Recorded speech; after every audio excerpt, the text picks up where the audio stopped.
Hi. Hey, everybody. Welcome. Welcome. We are talking this morning about the class on Torah portion Toledot, and Clody has just asked an interesting question about when I talked about, remember, Rebecca inquires of the Lord. That phrase is nine times in the Pentateuch. There are a few other cases where it's to inquire of God, and I just got Clody just asked the question about when Saul goes to the witch of Endor, and Exactly. uh, and that question is it the same phrase? So let me just say it's not the exact same phrase, but it is the same idea, if that makes sense, because it says that he is frustrated.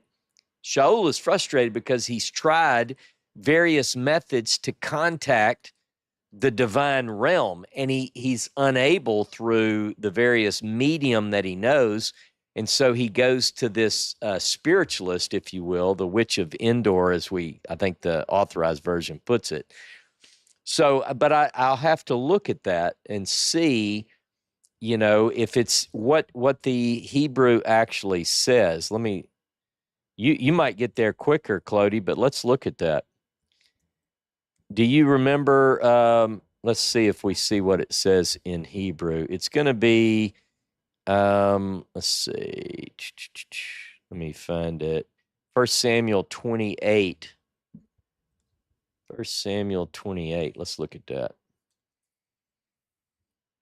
Yeah, I find it interesting because it's, again, one of those deals where we're talking about something biblically that we don't see in the same way today. Let's see. Mhm. Okay, so like in 1 Samuel 28, verse 6, Saul inquired of Jehovah. I bet that is probably the same language. Let me look. Well, it's almost a play on the word Shaul.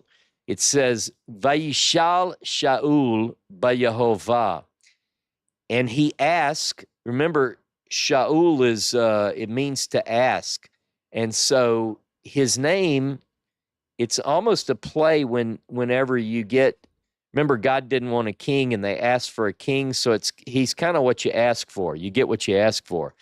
So it's funny, it's not funny, but it's interesting that there it says that he asked, and Vayishal Shaul Bayehovah, and he asked, Saul asked of Jehovah. Jehovah answered him not, neither by dreams, nor by Urim, nor by Nevi'im, neither by prophets. A little bit, and that's why when I did my search, Clody, it didn't come up because I was looking for the exact phrase in Genesis 25:22, and it's it's drosh or drash. Okay, Okay. yeah, I was wondering also now yeah. how even in this case in Shaul and in Yaakov and in Abraham, the names become almost a destiny. Yeah. Oh, yeah, definitely. The names certainly are built upon the story of, what they are, who they are, that kind of thing. Mm-hmm. The names eventually will catch up on us. That's right. That's right.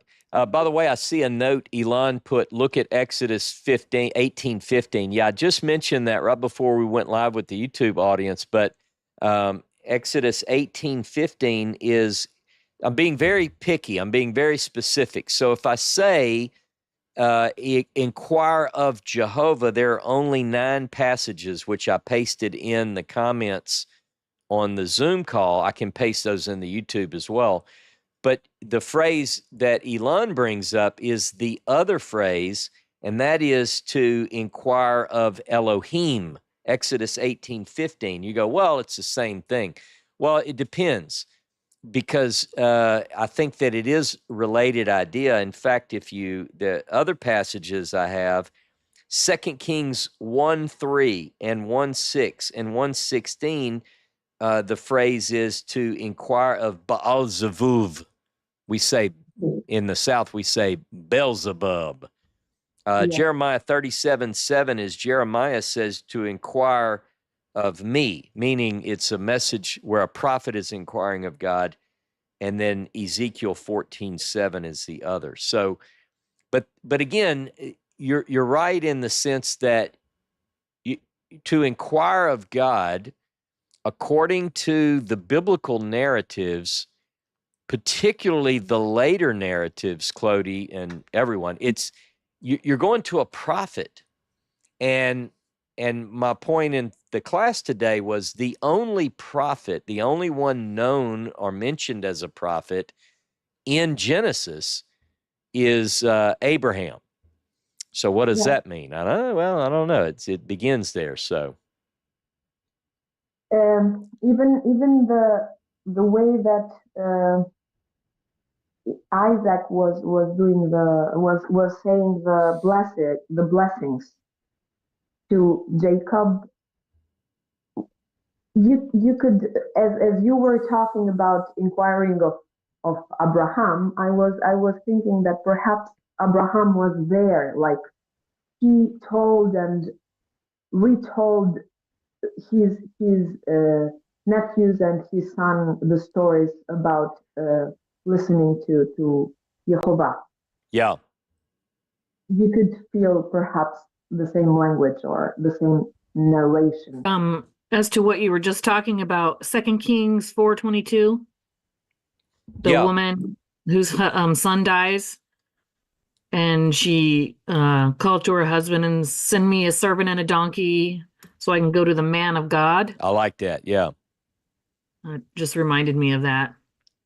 I love that story. And I once heard a sermon preached where a person saying that everything's okay. That was the message, as I recall. So some of those old sermons are stuck in my head forever, the ones that were really good. Right. And I kind of see the women in this story almost making these self-fulfilling prophecies. Okay. Rebecca, she gets this prophecy from whoever, make sure it happens. That's right. And I think, you see a lot of that in these stories. Yeah. And it's the use of the here and now. It's not even, now we can say, well, it was to bring about a spiritual plan, but it's a very down to earth, the whole, let me see, your brother's hairy. I've got to make you hairy. Here, put this jacket on.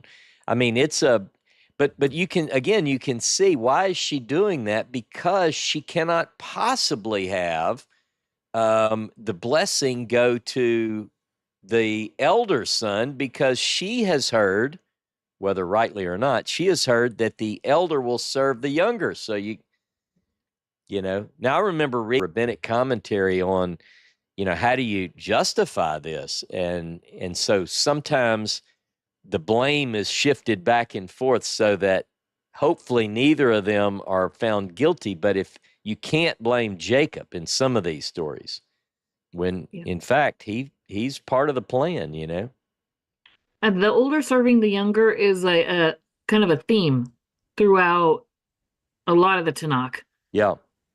You have even in the beginning, you have Cain. He doesn't get the blessing. Yeah.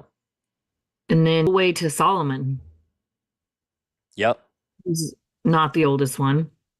And wait, based on something you just mentioned, and maybe we can get into this sometime, but I've read that story quite a bit because of my study on the monarchy. And one thing that I find striking in that particular story is that if we read everything up to that point, it's really a plot by Nathan. Remember, Nathan goes to Bathsheba and he goes, hey, look, here's the deal. I don't know if you know this, but you and Junior Solomon are on the way out right now as we speak. If you don't go in there and tell David, hey, David, remember, my Lord, how you said that our son Solomon would reign. We don't have any account of that happening. So you have to wonder, did it really happen? And or what happens as a result of Solomon being, now I know some people say, oh my goodness, Ross, you can't possibly say anything bad about Solomon. Again, the biblical writers don't hide it. Almost immediately, Solomon, the wisest king, certainly doesn't demonstrate good godly wisdom in his behavior, right? Right. But that's another plot from Mama to push Solomon to the forefront. Yeah. And then, I don't understand these, what power these blessings have. Yeah. They're just words. And, Jacob doesn't get anything. He runs away. I mean, what does Jacob really get? I don't know. I don't remember. Maybe there's something there, but I don't remember. What does he get later? See, this is the idea through maybe the biblical writers are saying, just hang on. He's going to get his reward later. That's the idea, I think. Maybe he got the magic snake skin. Just joking. I'm joking. I got you. Did you ever watch that Noah movie with Russell Crowe? Oh yeah. Some people hate it. I like crazy. Anytime somebody says the Bible on the big screen, even if it's not good or it's crazy, I kind of like that. The big old robots and I know, right? Rockman. I remember a lot of good fundamentalists were bashing that movie, and I was like, man, I think this is good. Russell Crowe looked pretty good for a 500-year-old Noah. You got to admit. Anywho, yeah, I'm not a huge fan of Solomon. I feel like he has a hand in a lot of the biblical narrative, in my opinion, just kind of from what I see. Yep. And I don't know, maybe we'll find that out later someday. Yeah. Maybe we won't. But so I don't know. Those are my two cents on that. Well, there's always something about, and I don't mean any disrespect to the text, because I absolutely love the Bible. It is my life. It's everything I just love it. But I will say that the biblical writers remind me, if you can allow me to use this example, Sylvester Stallone produces movies, right? Everybody knows Sly Stallone, and I mean he's usually the guy that wins in the movie, because he writes the movie, so he gets to be the guy that wins the fight. And Clody is an actor. She can. There's a lot that goes into these productions. But here's the thing: if you're going to write a movie, if I'm the guy that does the writing, and the movie is about Ross, I'm going to make Ross the wisest person, and we get this in the biblical narratives. I make it a point to show, for instance, when I look at Kings and Chronicles, when you look at, for instance, the story of David and the bad things that David did, the book of Kings tells the whole story, that David took another man's wife and got her pregnant and had the guy killed. And it's just this balagan. It's a mess in Hebrew. We call it a balagan. But if you read the story in Chronicles, it brings you up right before that happens, and it talks about the battle that's going on. And then it's just obviously it skips all of that bad stuff. And then it picks up after the story is over, and you're like, what happened here? Well, sometimes that can help us to understand where the problem comes in. You can say, well, when was this written? Well, it could have been written at a time where someone with a vested interest over the story to be told doesn't want that story to be told. The same thing goes where we do want a story told, right? You got to make sure it's, but these are clues. These are cues and clues to understanding the text, at least as I understand it. Yeah. What else, Karen? I think there was something else, but I forgot it already. So if I remember it, well, you hang around, and next time I call you up, I'll let you talk instead of me talking, and then you'll probably remember it. All right. I'm just excited today. I don't know what it is. I It's think all I that know. turkey. That's what it, yeah, it's that good dinner and Pie. stuff. It's the pie. Good deal. Damon, there you go. How you doing, brother? Pretty good. Shabbat Shalom. Shabbat shalom. So, when you mentioned about the ambiguity of the oracle that Rebecca got, Yep. one of the things that I had noticed before is, well, wait a second, it's like, who actually was righteous in that story? And I don't think anyone was. Because I'm looking at the way that Isaac and Rebecca were acting, and I'm thinking to myself, okay, could they not have gone back and asked the end? Okay, answer hazy, ask again later. Yeah. They couldn't they have gone back and asked and said, God, can you please clarify this? We're not quite sure. We want to be on the same page Yeah. as you. Yeah. Yeah. But they didn't do that. Right. It looked like that Isaac had his idea, Rebecca had hers. Neither the twain shall meet. And it looked like that not only was there contention in the parents, but there was contention with the children. And it looked like that basically that stew was brewing from the get-go. Yeah. So I think that what the writers are trying to tell us is, okay, if you're looking to blame someone, you're going to have to blame all of them, because all of them were at least partly at fault there. Yeah. By the way, I like the way you pulled in stew was brewing. I like the way you pulled that in. That was really clever.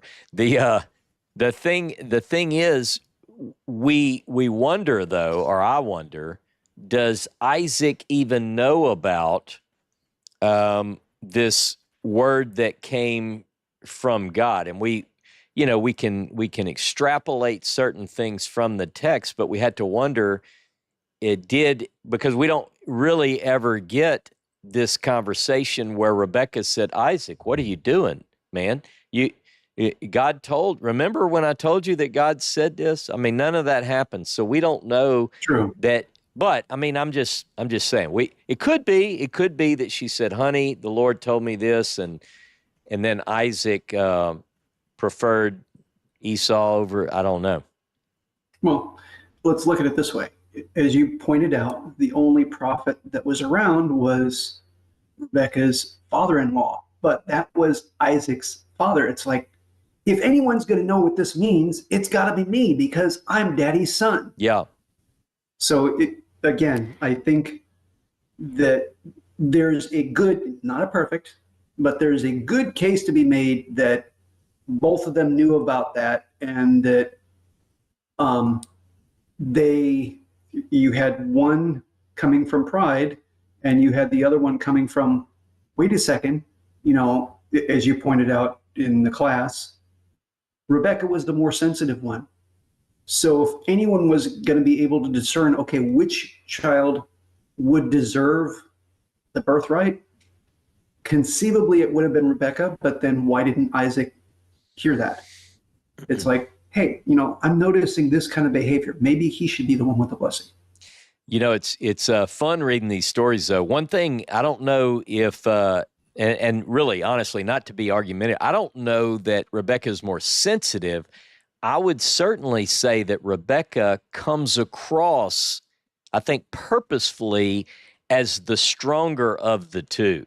Like, maybe more strong-willed. She certainly, I don't know that even in the ancient world, I don't picture these Hebrew women, these matriarchs, like saying, honey, which way do you think we should go with this? I think they just said, by God, this is the way it's going to happen. And they were very, very strong. And when I pointed out, by the way, that Abraham is the only prophet, I see a point by Michael Wagner, another prophet, ? Jacob called his sons and said, gather yourselves together that I may tell you what shall happen to you in the days to come. Interesting. I did have that as a side note. I was hoping it would come up. I'll just simply say that in Genesis 49, and I have taught this before too, it's Akarit Hayamim, in the days to come, or the following days. And so people tend to say that Genesis 49, particularly those of us who are interested in the tribes, could say, hey, this is a latter-day prophecy.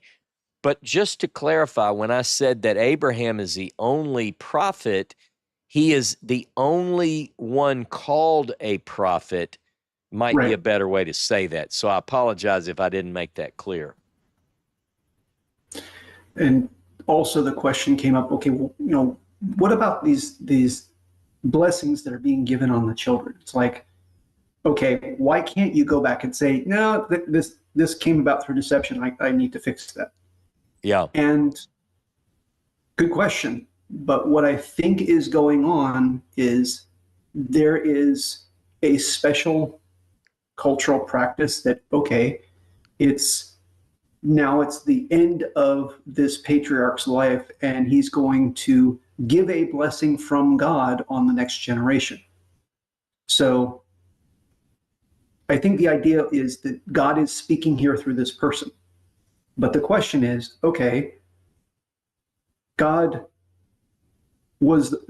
basically gave the oracle originally to Rebekah, not Isaac. Mm-hmm. Okay, so why not Isaac? If God now here is speaking through Isaac in the form of patriarchal blessings, okay, why the shift, and what can we make of that? And I think under certain circumstances, you will have a person be able to speak from God, but as a prophet, I think there's a big difference there. Interesting story, though, is it not? Yeah. It's and it's fun, and I'm just happy that I have other people who also find this fun. Otherwise, my life would be pretty boring. So you guys bring a lot of good fun to these discussions. Good stuff. Well, Damon, hang with us because I've got a line of people, and I'm sure that you'll probably have other things to use, and I look forward to that. Mm-hmm. Good deal. Thank you, sir. And Nikita, let me get you up here. How are you, sister? Blessed and wonderful. How are you, my brother? I am the same. What a wonderful class. Thank you. Thank you. But, you know, I don't expect less of you. You know how you do your thing. I love to watch you do it. You and I have a job to do, and if we don't do it right, everybody knows it. And that's the absolute truth. Yes. Yeah. Yeah. So some of my notes I wrote down that I want to discuss. Thank God for the ones who've come before me. They've saved me from having to say anything to those points. But what I have remaining is one of the biggest issues with people, and you touched on it also. But I think it is so serious that it's the deification of man. The deification of man. Taking someone who has done maybe one or two things right in their life, and all of a sudden everything that they say is gospel. And I'm not saying that to down any of the patriarchs. Yeah. They are human. The problem is that we don't humanize them. We deify them and then tend to humanize God, the Most High, as if he serves them. Yeah. Case in point, Noah. So Noah cursed Canaan. That didn't mean God cursed Canaan. Yeah. Good point. I mean, Noah was drunk. How many times, I mean, in regular life, in our living, do we take the words of a drunk as gospel? Wait, Nikita, and you might just be being sweet, but he was drunk, so drunk he was, as we say in Louisiana, he's naked. Yeah. I mean, he's bad drunk. Yeah. Where I come from, I can't say what we say about it. Yeah. But, you know, that's it's right. like, he's so drunk, and all of a sudden, Canaan is cursing, you know, because Noah said it. So did God say it? Did the Most High say it? Yep. No, he didn't say that. So we have got to get to the point that we stop deifying fallible men. And I think it comes from the whole God-man complex. Okay, you know, he's half God, he's half man. So what he says has to be true. And it goes all the way back to And I love the Most High. I love him to death. I Oh, love yeah. the way he does things. And he's like, wait a minute, y'all were not supposed to run this past the goal line. This was an one-time thing. And when I say that, when the Most High says about Moses, when he sends him back to Egypt, he says that you will be as or seem as a god to Pharaoh. Yeah. But Moses did nothing. Everything that happened through Moses was done by the Most High. And it's so, and then later on, when Moses has the people in the wilderness and they're complaining for meat, you can even detect the pride because the Most High used him, Yeah. that Moses gets, it swells in him to the point to where he's like almost going off on the Most High. He's like, look, how am I supposed to get these people meat? And I can see the Most High like, when did you ever get them anything? Yeah. You don't forget yourself. I did all of that through you. Mm-hmm. Okay. And then with the oldest and the youngest, well, let me finish the deification part. Yeah. So that's Numbers 11 through 15, because we were studying this a couple of weeks ago, and Moses was really, really talking to the Most High like Adam did when Adam was found in the wrong.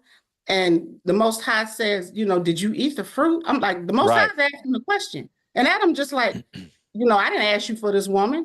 And you gave it to me and she gave me the fruit. I'm like, you got a lot of nerve. Quick to blame. Quick to blame and to get this tone with the creator of the heavens and the earth. Never forget that. I mean, he owes us nothing. We don't have the power, as Sister Karen was saying, we don't have the power to bless or curse. If anything, it's wishful thinking. The Most High is not our servant to act on who we don't like and who we do like. Yeah. Who we think we can bless and who we think we can curse. Because if you look at the blessings and the cursings of everybody, if you take Ishmael versus Isaac, right? Isaac was a nomad. Ishmael had kingdoms. His sons, not his grandsons or great grandsons, were dukes, and I had all this land and nations, and they had stuff. Where Isaac and his family was roaming around. So I mean, if you think of how people in our day think of blessings, we see it as a monetary value mostly. Right. You got all this thing. Oh wow, she's really blessed. You don't know what comes with that. Yeah.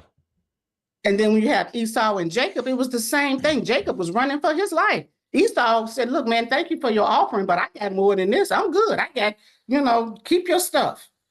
If this is what it's like to be cursed, I am living it up in the curse. Okay. Yeah. Yes. And then so it was a spiritual type of thing.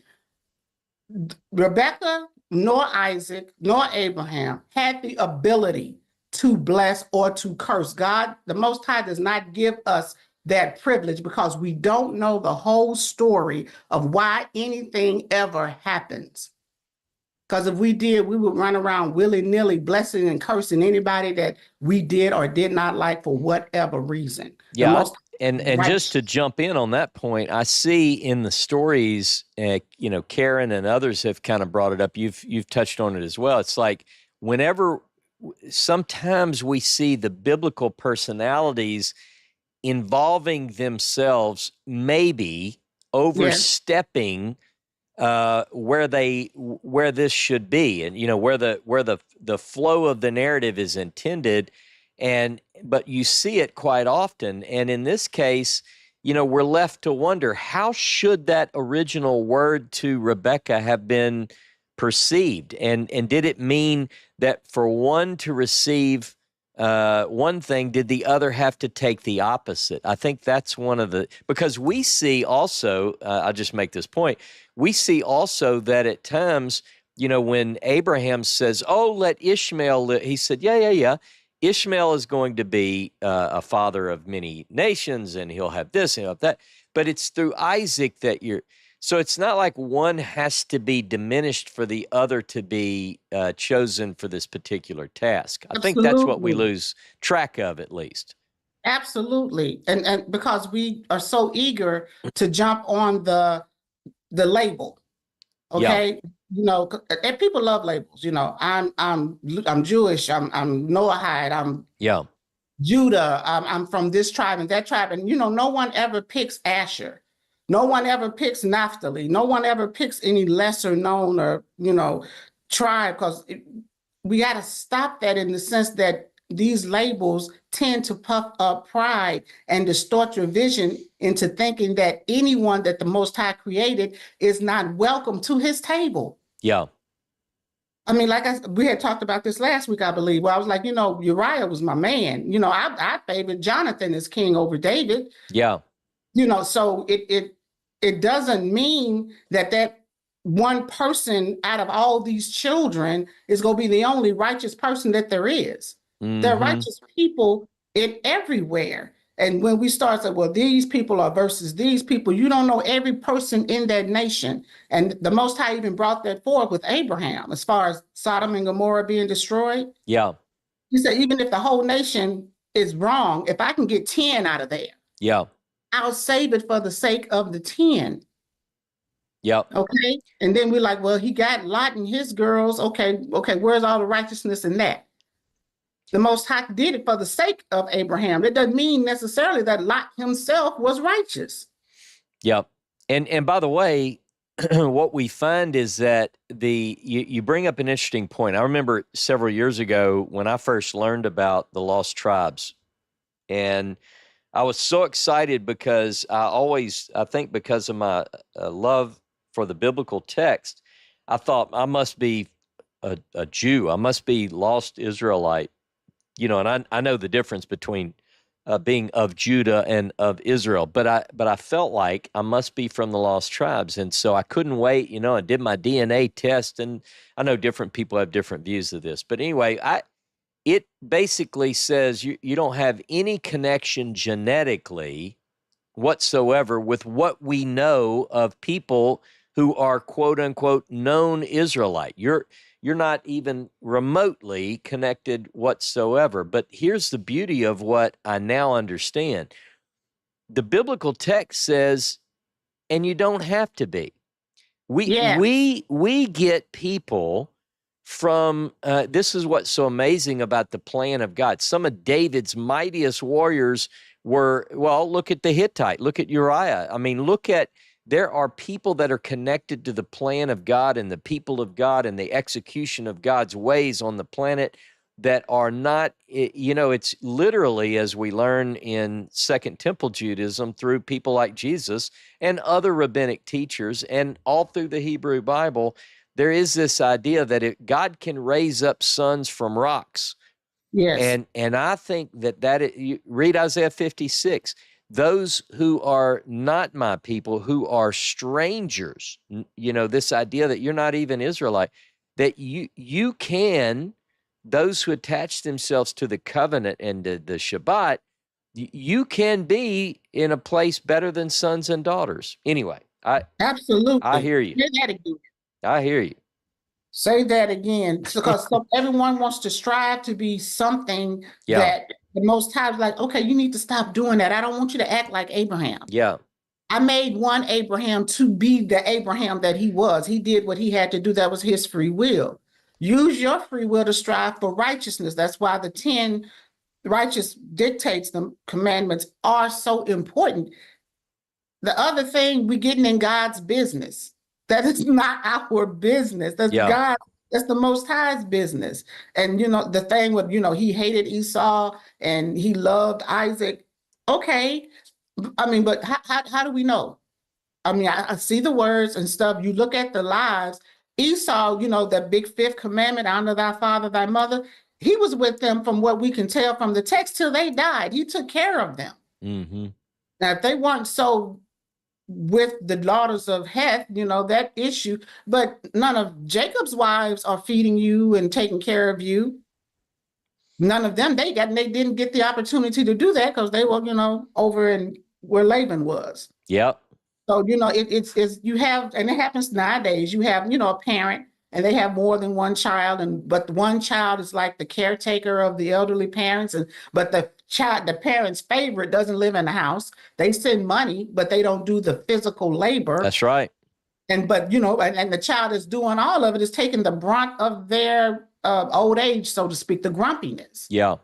So we have to be wary of how we see someone who's blessed and just, I mean, each relationship with the Most High that we have is personal. It's personal. So I'm gonna stop. I'm gonna leave it alone because you do have a line of people behind me, and I would appreciate and thank you for allowing me to speak. Well, I wouldn't have it any other way, Nikita, and just stick around because people like to hear what you have to say. So I know that you'll probably have other insights, and we'll let people just keep cycling through for as long as we can put up with it. How about that? That always works, my friend. That always works. All right. Thank you for your input, Nikita. I appreciate you. Thank you, sir. All right. Julia. All Can you right. hear me? I can hear you. Let's see what you got to add to this. I'm looking forward to Shabbat it shalom. already. I had my thoughts already, and I think Damon brought some stuff that made me think on it. So I'll start. I'm ready.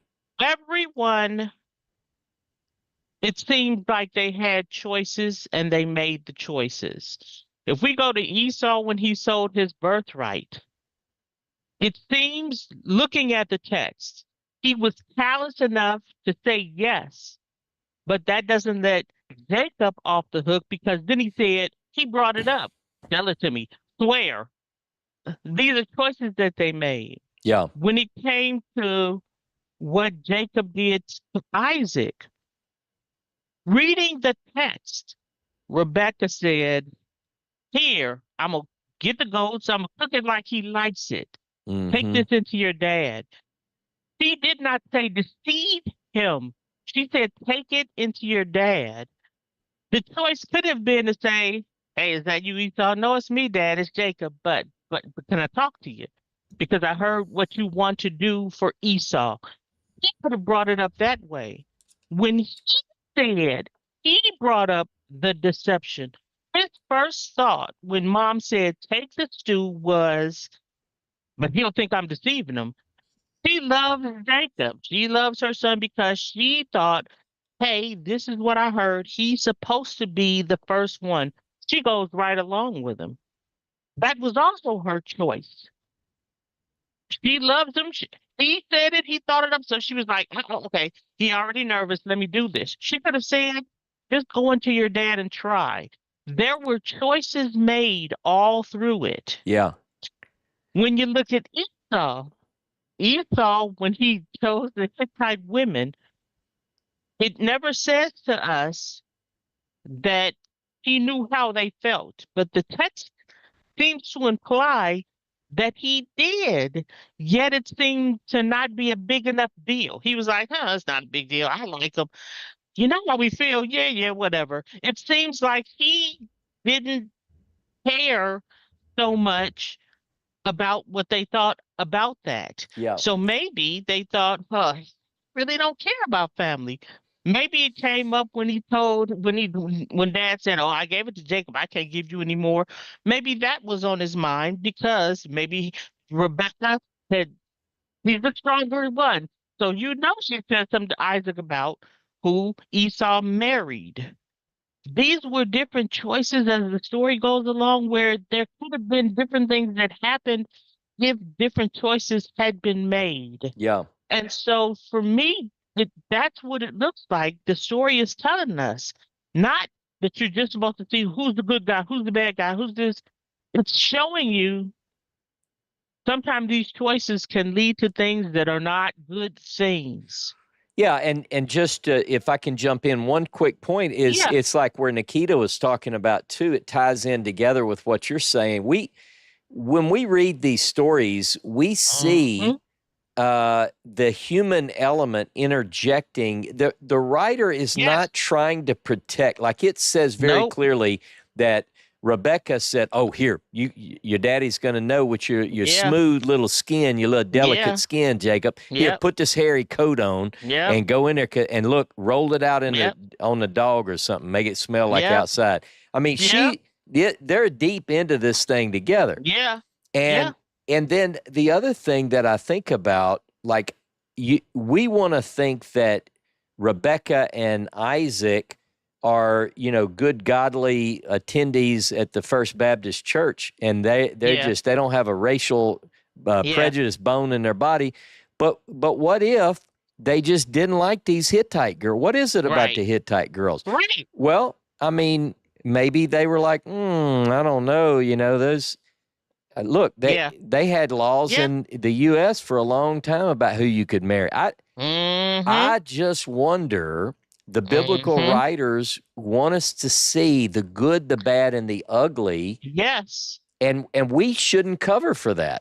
Anyway, those are Right. some of. Because it's showing you choices, and she was backing up her son. I mean, when you said that she was more strong-willed, we see that. Oh yeah, But suppose in one place where Isaac wouldn't back down is, yeah, but I love me some Esau. yeah, You don't know what was going on all the years of their lives. that's So right. maybe that's why she did it. She's like, Jacob too. And he's like, ooh, but Esau. Yep, But you don't know. yep, And I want to bring up one thing because Nikita went back to Noah. uh-huh, I thought on this and it just came up. When you get the story, you hear what Ham did, and then you hear what the other brothers, Japheth yep, and Shem, did. If you think of it this way, those two brothers had information that Ham didn't have at first. Suppose Ham was just walking in and see Dad walks in on this. yeah, And they're like, they say something's bad because he didn't turn around and do whatever he went mocking. Maybe he didn't go mocking. Maybe he said, oh my goodness, yeah. I just walked in and Dad's drunk dad is again. drunk and he's naked. Yeah, Not naked, but naked. that's right. And they now have information, and one of them says, "Well, did you cover him up?" He's like, "No, I just ran out there. I mean, he's naked." Yeah, Then all of a sudden, that's a bad thing. He didn't think to cover him up. He wants to run and go, "Oh my goodness," because I've never seen Dad like this. They now have information where they go, "Man, just let me cover him up." And then all of a sudden, Ham's the bad guy because he didn't think to cover him up. He came in totally shocked. They have information he didn't have. yeah, And I thought on that, I was like, huh. Once you stop going, okay, this is supposed to be the bad guy, and read the text, that's what I saw. I was like, he didn't know. He didn't know. He walked in and was like, oh. And what he didn't do was cover him up, but he went and told him, oh my goodness, Dad is drunk. Maybe it never happened. yeah. So, that Well, was just I something that came to no, mind. I like where you're going with this because Yeah. the story, we tend to take things. We use eisegesis. We inject things into Mhm. the text where Mhm. we should use exegesis and pull out only what it says. So, for instance, All right. you read the story of the Exodus, and guess what? Egypt, that's the bad guy. Well, by the Mhm. time you get other places in the Bible, Isaiah 19 is an example, and God says, look, I'm going to, in the, I guess you could say in the future, you're going to have not just called Israel my people, but we're going to talk about Assyria and Egypt Mhm. my people, and they're going to be worshiping the one God. And you're like, well, wait a minute, so Egypt is not the bad guy anymore? And you're like, well, not. Mhm. So quit. We assign to the Hittites this Yeah. negative. Well, when I read the story of David and Bathsheba, the Yeah. only one that seems righteous in that whole story is Mhm. Uriah. And guess what? That's what we're supposed to get. The text Right. didn't lie to us. We need to Right. quit making excuses. Look, over and over we see like the Moabites. The Moabites are bad. Well, guess what? That Ruth is a Moabite, and the biblical Mhm. writer wants us to say, quit being so damn judgmental. Right. The Moabitic woman, the Moabitess, is the good girl, and she, by the way, your celebrated David comes from Moabite Mhm. genes, even though it Mhm. says you can't, no one for 10 generations can be in the congregation. Well, guess what? Do the math. Mhm. So what happens is interpreters have to come up with an excuse as to why a Yes. Moabite woman, how about this? How about because God said she's an exception? Well, you Right. look at now I'm going to get kind of preachy for a minute. You look Mm. at this harlot in Jericho, Rahab. Mm. And Mhm. people want to look down the nose at this everybody in Jericho. No, not everybody in Jericho. It took a harlot who was willing to stand up. And guess what? Mhm. She becomes part of the genealogy too. So, I think part of it yeah, is just telling us that I don't know if I can't remember if it's said in Isaiah or Ezekiel, but it's the wicked and the righteous. yeah, Whatever all these things are flying at you, the bottom line is that's what's going to be. No matter what title you're given, no matter what tribe you're in, no matter what tribe you're not in, yeah, what we need to know is you have to police yourself. You, if you're going to do this, if you're going to be with God, then you have to be obedient and worry about what you're doing. yeah, Even with all the things that you're looking at, that's what you have to do. yeah. All right, that's all I have. Hey, good stuff, though. Good stuff. I appreciate you, Julia. Have a beautiful day and jump back in if you feel like you got something to share. Okay. Nadine, how are you, sister? Hi, Shabbat Shalom to you, Ross, and to Shal- everybody. Shalom to you and Zane and this, where you're in the cold north, right? Yeah, it's cold, but I don't know what it is in Fahrenheit. I only know Okay. All right. Celsius. I also want to talk about the hatred of Esau. And I want to bring back a little bit what you and Jono and Ezra talked about this week. And I'm also at the same time going through Good. Richard Elliott Friedman's book. So it just came all together this week. And the hatred of Esau, I mean, the idea that this is really from the J source, I find really interesting. Yep. What kind of caught my attention was that Judah and Edom have a border. And so the idea that we don't hear about the hatred of Esau from the E source, which Yep. is thought to be then from the northern tribes and from Israel. And so then injecting that hatred of Esau might actually tell us a little bit about the context of when the text was written and the political atmosphere around that. And he presents a lot of convincing evidence. And so it I don't know, brings a lot of context as to, okay, why is Esau hated, or why do we get that impression as we've been reading the text over and over again for so many years?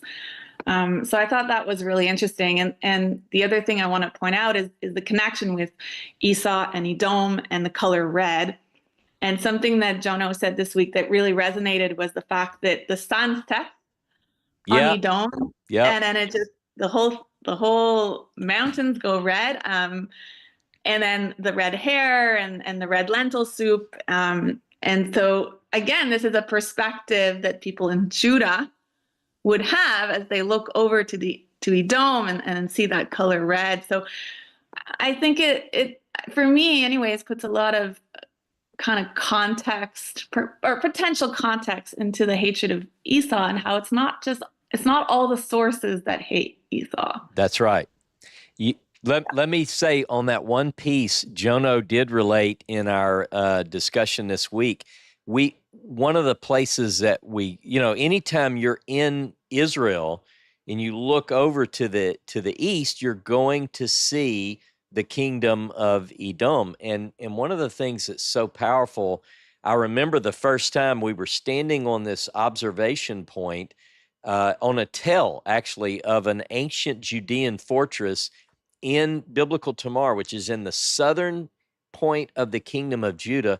And Jono pointed to what is Botzra, or, Basra from Isaiah 63. And he goes, look. And it was so overwhelming because the red hue, and that's what he related in this conversation we had. And I agree with you that we're projecting when we read these texts, we're reading it from a perspective of a writer who goes, well, look, there's Edom. It's red. It's red all the time almost, particularly at sunset. And your other point, I think, is so critical to understand. We're going to see when we get to Genesis 36, which is talking about Esau and Edom, it's there. It goes to a period way later to the monarchy of Israel. This is supposedly written in patriarchal times, but it's describing a monarchy period text. So it does give us clues as to why Esau and Edom and Seir are so hated. Absolutely. And if we go back to Genesis 25 and, verses like, 22, 23, when God talks to Rebecca about, the children in her womb, and, which is going to serve the other, the context of who wrote that at what time might also now Yep. Be interesting in how we interpret that text, because as we talked earlier in the class, like, what if they want a way to favor the younger in this discussion, right? And so even though they know that Esau was the firstborn, then how to tell the story so that it's not favored. Or even to explain it. If you're if you're in a culture where the eldest is generally the one who gets the birthright and the blessing, and you know that your people descend from the younger, then how do you explain? You go, well, let me tell you. I know, I get it, but let me tell you, they messed up, and that is the ancient storytelling. That's why I say it's so brilliant. It really is brilliant. I'm not taking away from the text because it knows that it has to explain these various things. I think that's one of the powerful elements in the storytelling. Yeah, my mind is blown. Me too. And it's interesting. I would highly advise everyone to read Richard Elliott Friedman, who wrote the Bible. Read it carefully and think about it and consider it. You don't have to accept anything that I say or that Richard Elliott Friedman writes, but the preponderance of evidence is that there is good reason for the way these stories are told. It's like you said, Nadine, if E comes from the north, it really makes sense the way that E tells the stories as opposed to J.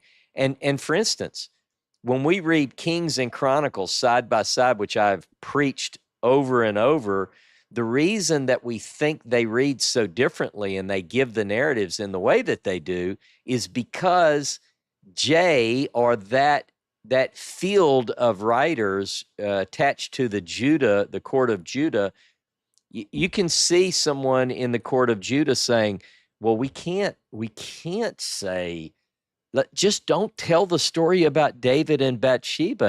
And the scribe this is me being silly to make a point. I can see the scribe saying, what do you mean, just don't tell it? No, just skip it.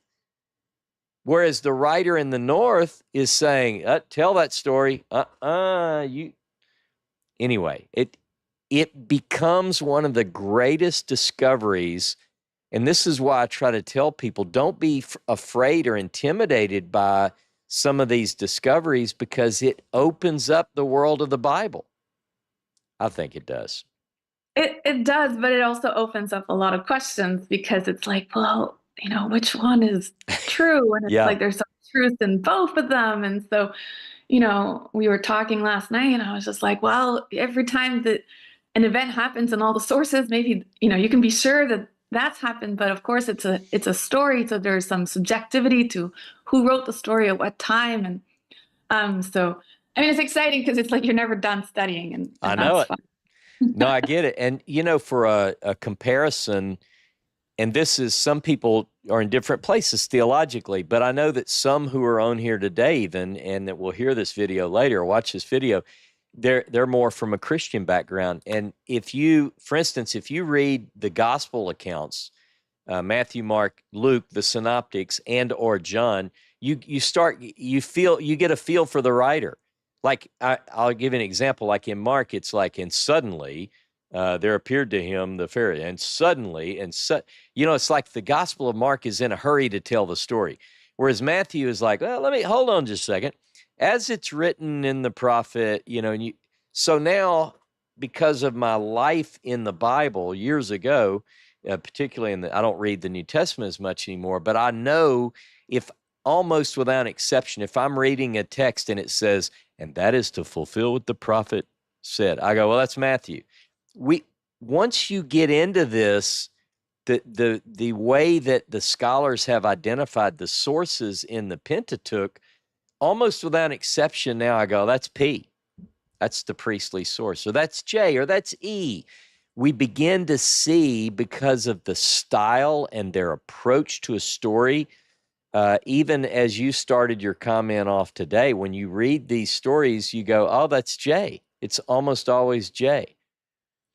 And if we read those stories of J consecutively, that's where we really begin to understand it. In fact, Seth brought up after we had done the recording, some good advice on those going forward with Jono and Ezra and I, and how we can best utilize Ezra. And there are things that we can do. Like, I remember Jono said, hey, Ross, read me the J account from this chapter to this chapter. And even though I'm looking at it, that's a quick, he goes, use Ezra to do that. Ezra can do that just quickly. You're laughing like you said the same thing. So Zane said the exact same thing. Why don't they get Ezra to read it? Yeah, I know it. And that would have been better. But those are the same coaching points Seth is giving me, which I've got to give to Jono, is like, hey, let's involve the AI in more of those kind of situations. It would be more dynamic. It would be better. So it's not just Jono and I talking. But those are the kind of things, when I read these texts now, I at least consider, because every scholar, by the way, does not accept the documentary hypothesis. But I think it's important for us to at least consider that when we look at the text. And I use the same way you would talk about any doctor, like a medical doctor. I don't have to accept anybody's opinion just because they're a medical doctor, but I should consider it. If I go to a doctor and he goes, hey, look, for your height, you really need to be 20 pounds lighter, and I would recommend the following things. If I say, well, I don't care what you say. You say, well, I'm just saying, short, fat people need to lose a little weight, Ross. I'm trying to help you here. There are ways that we can at least consider advice that's given from people who've spent their life studying it. So anyway, just some thoughts on the documentary hypothesis. What else, Nadine? I wanted to ask you submitted your paper. I did. Good job. I feel like it really came out good. In fact, what I think I'm going to do is post that for those members of the Yachad, just to kind of get a feel for it. Just because as a way to say, hey, thanks everybody for helping support what we're doing and understanding that for months now I've kind of been, even when I wasn't working directly on the paper, my mind was constantly going, oh man, I got to get that paper done. And I even expressed to this group that it was very stressful for me. But it might be fun. I might share that just with the members of the Yachad. Here's where I'm at. I submitted it to Professor Joan Taylor, who honestly is one of my heroes. She's like a brilliant scholar of the Dead Sea Scrolls and other things. She's a Bible scholar. And it might be fun. I'll share with people, okay, because she hadn't answered yet. So when she responds, it may be, okay, Ross, here's it. Maybe I'll let people in on that process so they can see what it looks like before and after. But it's done. Thank God. Well, the draft is turned in. So good job. Yeah, I appreciate it. Good stuff. All right. Anything else you want to hang tight and ask some more in a little bit, or? Yeah, I'm gonna hang out. Okay, good deal. My best to you and Zane. Have a wonderful Shabbat. You too. James Brumgard. Shabbat shalom, brother. Shabbat shalom, Ross. How are you? I am doing wonderfully. How are you? Great. I just wanted to bring up a thought that relates to the background of Rebecca. Okay. Her brother is Laban. Okay. and Bethuel is her father.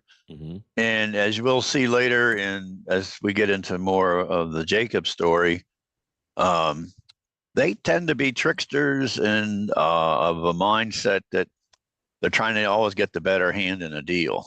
Yeah. And I think that influences Rebecca in a couple of ways. She readily wanted to leave her family and go off with a stranger to meet a husband. Yeah. Isaac. And I'm thinking she probably didn't really care to be around that household any longer because of the way those people responded to, these different things.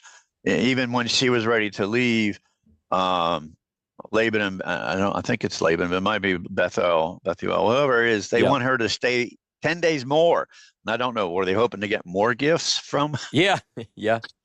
from the servant that was there. And so with that as a backdrop, this idea of trying to trick Isaac into which son gets blessed seems to be, even though she maybe wanted to avoid living every day with that nature, the idea of scheming wasn't beyond her. Yeah. Oh, I agree. I agree. Now, look, James, I want to comment on that if I can jump in a minute, sure. Because I love where you're going with this, but I want to jump in. But I wanted to say, just because I'm kind of watching, we want to say thank you to the Yachad, and we're going to continue on the Zoom call. And I'm going to say goodbye to the YouTube audience. Have a wonderful Shabbat. Thank you for joining us. We appreciate you joining in. If you're part of the Yachad, you need to come over to the Zoom call now because we're going to close out on the YouTube. Have a wonderful Shabbat. Join us Thursday for the time with Ezra on Torah Pearls, and I'll see you guys and gals next Saturday right here